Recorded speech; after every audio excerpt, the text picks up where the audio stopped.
अगर मैं आपसे कहूं कि यमन में जश्न शुरू, लेकिन सऊदी अरब का कैसे टूटा गुरूर।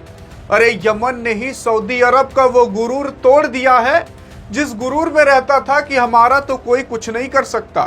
ईरान अमेरिका युद्ध के अंदर दो देश और शामिल हो चुके हैं, एक यमन, दूसरा सऊदी अरब।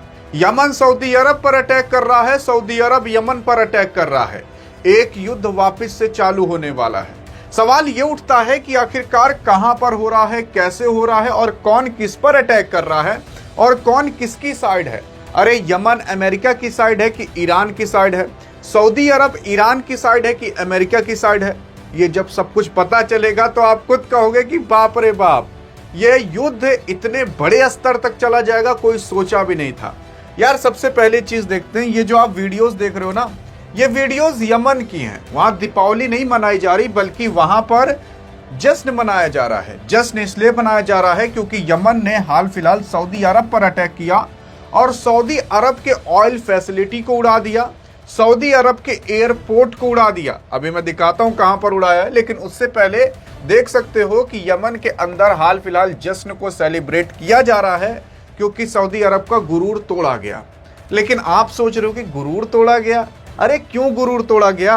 तो मैं आपको बता रहा हूं, असल में यमन के अंदर ना एक बहुत बड़ा अटैक हुआ था और यमन के एक एयरपोर्ट को उड़ा दिया गया था जिसका नाम सना एयरपोर्ट था।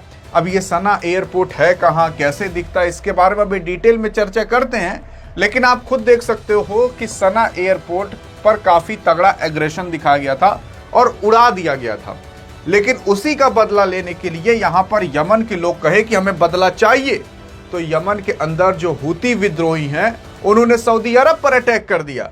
अब कहां पर अटैक किया मैं आपको बताता हूं। सबसे पहले ये वाला यमन देश है, ये जो आपको देश दिख रहा है ये यमन देश है और ये यमन देश क्लियर मैं बता देना चाहता हूं ईरान का साइड है, क्योंकि यमन देश के अंदर हूती विद्रोही हैं और उन हूती विद्रोहियों को फंड करता है ईरान। वैसे भी यमन और ईरान से काफी अच्छे संबंध रहते थे और यहाँ पर यमन के अंदर ये जो आप देख रहे हो ना, ये यहाँ पर एक एयरपोर्ट था जिसका नाम सना एयरपोर्ट था। इस सना एयरपोर्ट को उड़ा दिया गया था और इसी का बदला लेने के लिए जो यमन था उसने सऊदी अरब पर अटैक कर दिया। सऊदी अरब की ऑयल फैक्ट्री को उड़ा दिया और आभा नाम का यहाँ पर एयरपोर्ट था उसको उड़ा दिया है। तो पहले यमन पर अटैक हुआ, फिर उसके बाद सऊदी अरब पर अटैक हुआ। कहां पर अटैक हुआ आपको दिख गया। लेकिन उससे भी बड़ी बात, अरे उससे भी बड़ी बात यह है कि यहां पर केवल एयरपोर्ट को नहीं उड़ाया गया सऊदी अरब के अंदर, बल्कि सऊदी अरब के द्वारा जो ओन किया जाता था ऑयल फैक्ट्रीज और ऑयल फैसिलिटी, उसको भी उड़ा दिया गया है। कोई और नहीं बल्कि यमन यानी कि यमनी स्ट्राइक्स में। आप देख सकते हो किस तरीके से आपको यहाँ पर इमेज दिखेगी और ये इमेज कहीं और की नहीं बल्कि आभा एयरपोर्ट की है जो मैंने अभी आपको यहाँ पर दिखाया। और उसी के साथ साथ जो हूतीस थे, हूतीस कौन है? यमन के अंदर जो विद्रोही हैं उनको हूती विद्रोही कहा जाता है और ये हूती विद्रोही खुलकर समर्थन करते हैं ईरान का और ईरान के लिए ये मर मिटने के लिए भी तैयार है। अब यहाँ पर अगर मान लेते हैं सऊदी अरब यमन पर अटैक कर दिया तो क्या किया जाएगा? तो यार सऊदी अरब को बर्बाद करने का एक और तरीका है। देखो यहां पर हॉर्मुज बंद है, लेकिन एक रास्ता ये वाला खुला है, ये देख रहे हो। अब इस रास्ते का अगर आपने नाम बता दिया तो आपके कमेंट को हार्ट भी दे दिया जाएगा, पिन भी कर दिया जाएगा।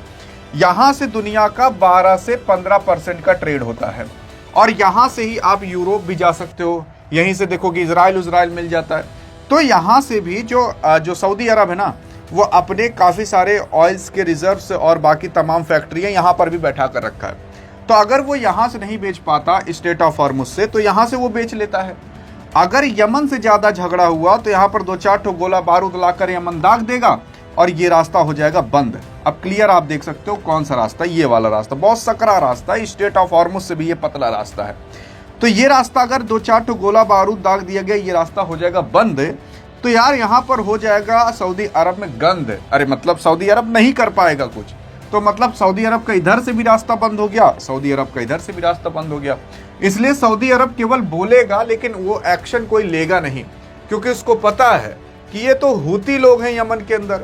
इन लोगों का क्या है, इन लोगों का तो सामने पूरा समुद्र खुला पड़ा है, तो ये लोग अपना ट्रेड फ्रेड कर लेंगे। लेकिन अगर वो लोग ये सकरा सा रास्ता रोक दिए ना, तो सऊदी अरब के लाले लग जाएंगे। इसी वजह से सऊदी अरब बदला लेने का सोचेगा भी नहीं, बोल ओल भले देगा। लेकिन हाँ, ये भी समझिए, यहाँ पर यमन जो है वो खुल करके ईरान का साथ दे रहा है। और अगर ईरान ने कह दिया कि अब तुम इस रास्ते को बंद करो क्योंकि हम पे बहुत अटैक हो रहा है, तो दुनिया के अंदर एक बार वापस से हाहाकार मच सकता है। हाहाकार इस चीज़ का, क्योंकि आप खुद देखो, यहाँ से स्ट्रेट ऑफ हॉर्मुज से दुनिया का 20% का तेल का आवागमन होता था, यहाँ से 12 से 15% का होता है। तो आप मान सकते हो दुनिया का 30-35% तेल आवागमन रुक जाएगा। और अगर ऐसा हो गया तो बहुत बड़ी दिक्कत हो सकती है। और इसीलिए आप देख रहे होगे भारत के अंदर अभी इथेनॉल लाया जा रहा ताकि पेट्रोल पर डिपेंडेंसी कम की जा सके। लेकिन यहाँ पर जो भारत के अंदर इथेनॉल लाया भी जा रहा है, बिना सोचे समझे ले आया जा रहा है। सोचा गया था 2030 में लाया जाएगा, अभी ले आया गया, सबकी गाड़ी खराब हो जा रही है। चलो वो दूसरा टॉपिक है। लेकिन एक बार पाकिस्तानवा पर आते हैं, चोट्टा पाकिस्तान। देखो ये चोट्टवा क्या कर रहा था, सोच रहा था कि हम युद्ध को शांत करा देंगे। अभी मतलब यार देखो, क्या कहते हैं ना कि अगर गधा जो था एक, जब भगवान गधा बना रहे होंगे तो गधे के अंदर भी थोड़ा दिमाग डाले होंगे। लेकिन जब पाकिस्तान बना रहे होंगे और पाकिस्तान के लोगों को बना रहे होंगे तो मुझे तो लगता है वो वाला भी दिमाग नहीं डाले होंगे। पाकिस्तान जो है वो ईरान अमेरिका का युद्ध शांत कराने की कोशिश कर रहा था। अब देखो इसकी हरकत, अब ये कह रहा है कि हम ईरान को जल्द ही, पाकिस्तान क्या करेगा, बैलिस्टिक मिसाइल देगा जिसके अंदर MIRV टेक्नोलॉजी रहेगा और उसकी रेंज 2200 किलोमीटर तक होगी। और इसमें आप मल्टीपल न्यूक्लियर वॉरहेड भी दाग सकते हो। अब खुद सोचो, मतलब इसमें न्यूक्लियर बम भी आप दाग सकते हो। अब MIRV टेक्नोलॉजी क्या होता है? MIRV टेक्नोलॉजी देखो दुनिया में बहुत सारे देशों के पास नहीं है। भारत के पास है, रूस के पास है, अमेरिका के पास है, फ्रांस के पास है और एक आध दो, चीन के पास है और भी ऐसे एक आध दो देश के पास है। अब MIRV टेक्नोलॉजी में क्या होता है ना कि आप एक मिसाइल दागोगे, मान लेते हैं कि एक मिसाइल आ रही है, ये एक मिसाइल है मान लेते हैं, लेकिन उस मिसाइल के अंदर कई सारे वॉर हेड्स भरे रहेंगे, कई सारे गोला बारूद, एक गोला यहाँ जा गिर जाएगा, एक यहाँ, एक यहाँ, एक यहाँ।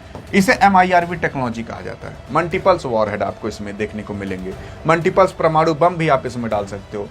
तो यही चीज है और ये चीज अब ईरान को देने वाला है पाकिस्तान। और खुद सोचो, अगर ये तकनीक दे दिया जो 2200 किलोमीटर तक मार कर सकती है, तो युद्ध शांत होगा कि बढ़ेगा? और ये युद्ध शांत कराने के लिए आ रहे थे। मैं आपको कह रहा हूं ना कि जब दिमाग बांटा जा रहा था तो गधा को भी थोड़ा दिमाग दिया गया था, इनको नहीं दिया गया था, इनको नहीं दिया गया था। अब खुद सोचो, यहां पर पाकिस्तान कर क्या रहा है?